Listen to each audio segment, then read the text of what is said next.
welcome to Lost in South Oz. I'm Julie. I'm Bridget. And today we're standing outside a Pise Cottage. Pise Cottage, Yes. And yesterday we did cycle down here, but we're on foot today because the footage was lost. So, although we have the cycling footage, the DJI software decided to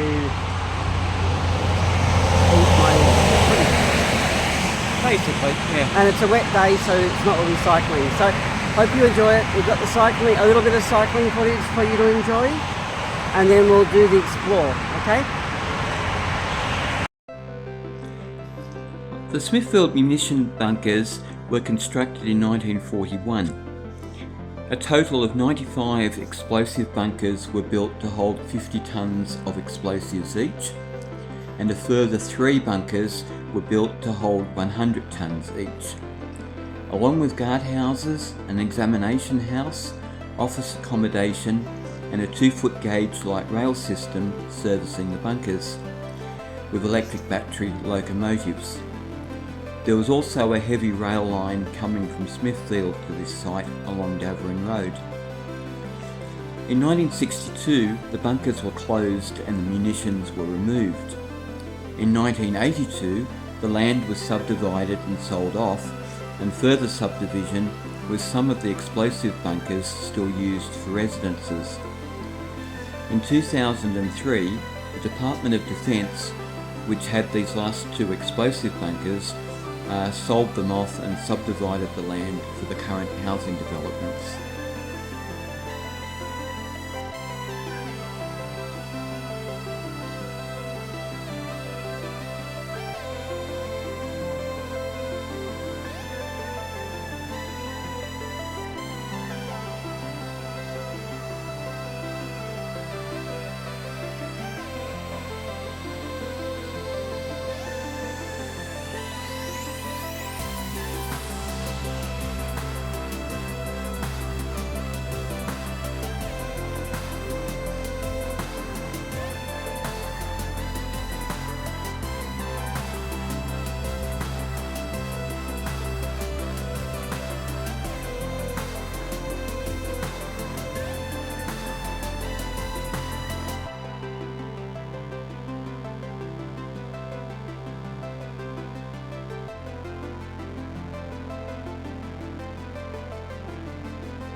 There we go. Okay. Basically, what Julie was just saying to me, this is a 170-year-old cottage. Now, to fill you in a bit of the history, this is sitting on the land that was acquired by the government in about the 1940s, right in the Second World War. Mm-hmm. Now, they had decided that they were going to forcibly acquire, or would they pay? Yeah. Forcibly acquire acquisition? Anyway, they acquired it, and they purchased per acre about 10 to 15 pounds per acre. The local landholders weren't too happy, and this is the edge of Penfield. Yeah, the very edge. Yeah, and so to explain all this, all the bunkers that we've done what's called the Smithfield bunkers are in that direction, and you'll see them as we're cycling along. And this original cottage was built by John Cause. John Cause. Or by 1882, we're reading off the sign here. It was the homestead of John Cause's property. I'm not sure if it was built by John Cause, but it was the homestead of John Cause. Prior to that, it appeared to be called Petherton Farm. Yes, and before that, originally in 1850, it was Petherton Farm. And Petherton Road which is behind those trees on our left, came up basically to the front door. Stay with me so they can hear us. So, I guess their front door would have been Petherton Road. Yeah. And this cottage was then bought in. The John Claus, who had a 240-acre property, died in 1916. Yes. And then the property was bought by Yalunga Pastoral Company and Yadalunga Yep. Pastoral Company in 1937. So anyway, we'll just have a quick look at this place. Yes, the expressway is noisy. And then apparently the Commonwealth acquired it or part of the property in 1946. It was just after World War II. Yeah. So if you think about it, in 1937, the pastoral company comes and buys it. Yep. And then the federal government goes, hey, the world is going to war. And war was declared in 1939. And by 1940, they've acquired all this land around the Salisbury Munitions factory, which is in this direction, down this way. Yes. And then we have also had an airstrip, yes, which is currently in use. Yes. So all that land down there was military. Yes. Including this here. And then it was accessed by rail, heavy rail, and then inside a lot of these military bases was light rail, 2-foot rail, originally horse-drawn, and then later electrified with battery-powered. Very small locomotives. Small locomotives. So anyway, so I hope that fills you in a little bit of the story. And this was basically rented right up until 1946, I presume. Yeah, well, and as you can see, it's in really dilapidated condition. As you can see, there's heritage signs on it, and basically these fences are new, and that's how they're preserving it, by sticking a barbed wire fence around it. Yeah, it doesn't do much for the building, but it kind of keeps the vandals out. Kind of, yeah. Well, we'll go have a quick look at it. I guess we walk around, we'll show them. Do what you did yesterday. Yeah. Actually, I might stop this because we've got workmen here. Oh, right, what was big in the backpack? We've just squeezed under a really high security fence. Yeah. Somebody else made the hole. Yeah. As you can see, it's been raining. Like I said, we didn't want to cycle down with our e-bikes because we can't get them wet, apparently. But underneath all this is all branches, so... Oh, even someone's been here recently. This place seems to get visited quite a lot. But it's, like I said, it is heritage listed, so people are going to visit heritage listed properties. Oh, yeah.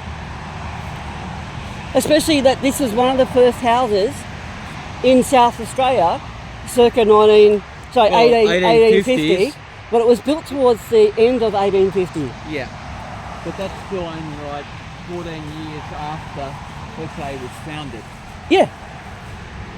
And so, and a lot of farmhouses and cottages were circa 1850. Yeah. And this land was all cleared by animal. Yeah. Back in those days. Did you want to explain what Pise was at some stage? Pise? Pise? Yeah. Pise is actually a construction of building. It was originally rammed earth, and as you can see through the fence here, I'm trying not to get the workmen on there, they're doing surveying. If you look through there, and it's really hard to see, I'm not sure we're going to be able to zoom into it, but if you're looking at that wall, it's rammed earth, and then they sort of like put mortar over it. Yeah.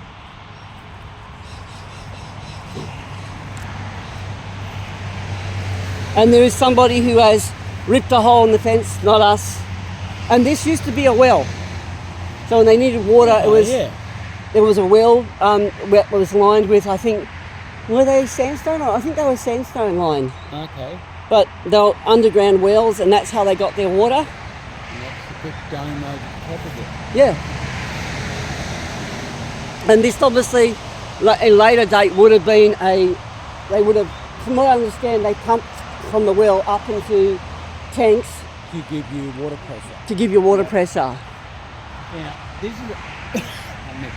this is the original cottage. It was extended subsequently. Yeah. So it would have been like originally like a 2-room cottage. But from what that sign says, there was actually an underground cellar in this one. There's a cellar in there somewhere. So. Well, yeah, and I guess that's why the vandals have put holes in the wall of the other building looking for the underground. But you have to remember, this was the original cottage right here. Yeah. So the cellar would have to be under the original part. Yes.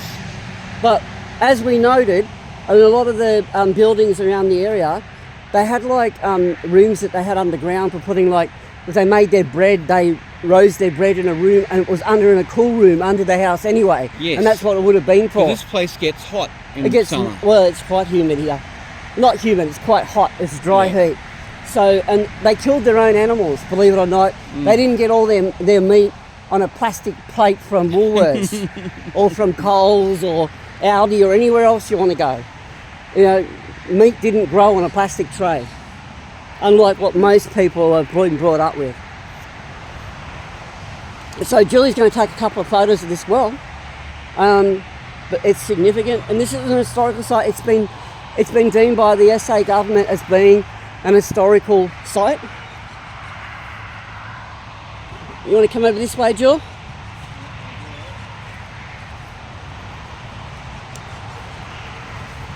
Just watch where you're walking around here, and you see the concrete is quite old here, and it's been hand done. See how they've just put a bit of tin up around it to make the foundations? Yeah, I got that. Right, so this is quite old, this tank, and it's outside the preserved area. And they didn't have toilets inside their building. No. They had what's called a long drop or a drop toilet. So this toilet here seems to be of no historical significance, and they bulldozed it. Well, yeah. And they were just tin sheds, the toilets. And maybe this is where the original toilet was. Strangely enough, only metres from the actual water source. Yeah, of course. You know, you've got to defecate and urinate over everything, right? Well, yeah. And then drink it. It was definitely a toilet. We know that from pulling ours apart recently. And it was obviously another room because you've got a timber here for another wall. Yep. And maybe this was a laundry, maybe it was a shower, because I don't see any hole in the floor for drainage. No. So maybe that was the laundry, I don't know. Maybe. But watch these things, they're all over the place, these little steel bits. You'll be very careful when you're exploring these places. Yeah. And then, as you would have come out the door here, you've got another structure. Yeah, I see what you're getting at. You know, and obviously either this was a garage, being that the gate's just over there to our left, or it was a stable. But who knows what it, through the years, because it was rented until it was 1946. Until it was acquired by the government. Yeah. Was it rented after? Because you're looking at the building, it's got brand new fittings on it. And we'll have a look at that now. But this is the original. As you can see, this area's all got fences. Even the fences are open over there. But this is the original house block for the farm. Yeah. Look, I plan to trace the boundaries Keep going with us. Of the various sites we're talking about as much as I can. And when I get that done, I'll put those maps up on the website. And for some reason there's a post over here, and this is why I'm walking over here. But I have no idea what this is here. I know it's probably a waste of time because so much has changed. It's a galvanised post. It's just a galvanised post. But there's farming all around. All this farm, a lot of this farm would have been part of the original farm, I would say. A board on a post over there. Could that be something? I don't know. There looks like some old fencing wire on it. It does. So, and we'll go and have a look, but I mean, it's very cold. We're heading towards spring, but I'm not too worried about snakes. But as you can see, everything's wide open out here. Well, if you get bitten by a snake, you'll never know Well, about there's- it well, because there's- the film probably won't get up. Yeah, there was 4 trucks behind us with workmen in it. Maybe that was some sort of holding pen for animals, I don't know. Yeah. But it's not significant. And there's another concrete slab here. Oh, it is. Another old concrete slab right here. And as we said, originally this area, well, not originally, in 1940s it became being was the site of the bunkers. Yeah. And there were gatehouses, and there was 95 bunkers here that held 50 tonnes, and 3 that held 100 tonnes of explosives or TNT. And there were office buildings, there were gatehouses, and all sorts of other little buildings, including tramway sheds for And there were structures that didn't get documented. yeah. So you're looking at this. This is pretty old concrete, and it's made up of granite and stuff. It could have been like some sort of building part of the tramway system or whatever. I don't know. I'm just making. We're I'm speculating. just speculating because there's very little track diagrams. Even if there's a track diagram for the Smithfield and Munitions site, it only has the basics in it. Yeah. So And as best I can tell, this area really hasn't been researched in detail. make sure you stay with me. So I've got We don't have microphones. Okay. So I've got no information on what all these concrete foundations actually were. It might have just been a shed for the livestock or something. Yeah. But I mean, this looks like it once was a roadway running through here, and Yes, this they new look about fence, they haven't even got wire on this side. The gate's over there now, where we've just come from. Yeah, and there's a post over there, Yeah. which means the original fence would have been there It looks like for it. the farm, but one of them anyway. And then we've got some more, and like, here's our dreaded asbestos sheeting, Oh, yeah. right? So asbestos was a problem worldwide. In Australia, I think it was James Hardy, and there was compensation put out for all that. And it affected everything from cars to houses, everything. So when you're exploring, the last thing you want to do is smash up this stuff or anything that looks like this stuff. Because even the cladding on hot water systems was all asbestos. Yeah. So you be very careful, and that's what the danger is when you're exploring these places. Half the reason that's why they fence these old places off. Well, in the roof, you can see the eaves at the back of this. So the original part was, oh, a sound problem. Okay, the original part of this was the front section, but the back section was built later. And as you can see, I'll show you, there's probably asbestos. I'm not saying it is, but probably asbestos. Want to have a look at it, Jules? Come on. Yeah. Let's not bore them. So, if you look up in the eaves of that roof, Yeah. and I'll try and just slowly zoom in for people. Usually they were those Nicely eaves. done. Usually those eaves were asbestos, Yeah. and the electrical boxes usually had pieces of asbestos in it. Yes. So we'll walk around, and I always wondered why there was modern pavers around this building. It's because it was used later on in its time. I mean, this could be 60s construction. It would have been after the war. The building could have been used by military. Military, at we some don't know. point. We know that when they subdivided this was the original preserve section of the property going back to the bunkers, back Yeah. into McDonald Park. But all the rest of it going this way was sold off and subdivided. Yeah, Bridge has been doing the research on It was this so far, about and 3 or 4 segments. It's starting to sprinkle, so you have to be mindful of that. And this is the other building beside it, and you see there's a door in it. It's sealed up. Some very bad explorers have decided to chop their way through the wall, Yeah. and you ruin 170 years of history.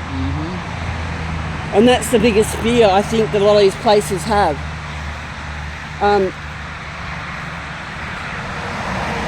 I mean, these locks on the fence are useless if these places aren't looked after and the fences are maintained. Well, yeah. I have no idea what this would have been for. my ideas, like I said, would have been a place to put, you know, hang meat or bread, or it's the holes in the wall are too small to be windows. They are a bit, yeah. So, you know, unless it was a pillbox, because it would have been military. Well, you can't because rule that I out. can't. It's not rammed earth; it's brick, so I can't rule that out either. Maybe some of our viewers might have some idea. I don't know, but maybe it was a pillbox with the timber around it. You know, for security. I don't know, which would make more sense. And being that the door was between that building, making it hard to get into, it might have had a big steel door on it. But you can see straight through it.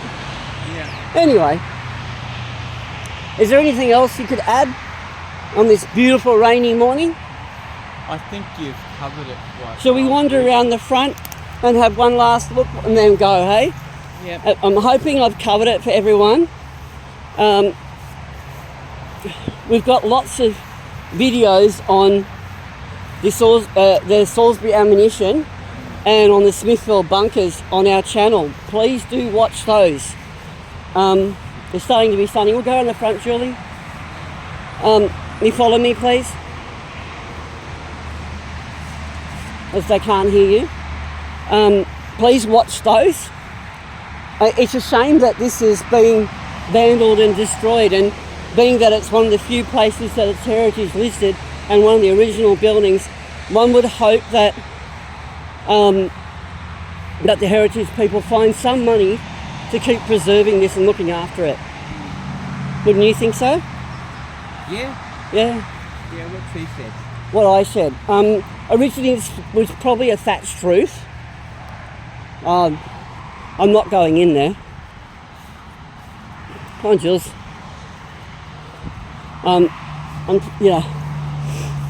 Because there's a security fence that says basically keep out. I'm not interested in. It's not big enough to walk through. Yeah, that's right, and it's saying keep out basically. Anyway, all right. I hope you enjoyed this. I've tried to be really give you as much detail as I could, and try, because we can all imagine what this could have been. I mean, originally these houses would have been thatched roofs. Yeah. Some sort of thatching, That's what it says in the history books. I mean, I can only imagine that's just what I've read, but I doubt that's a 170-year-old tin. I doubt it too. Anyway, I'm Bridget. I hope you enjoyed this. I'm Julie. Bye for now.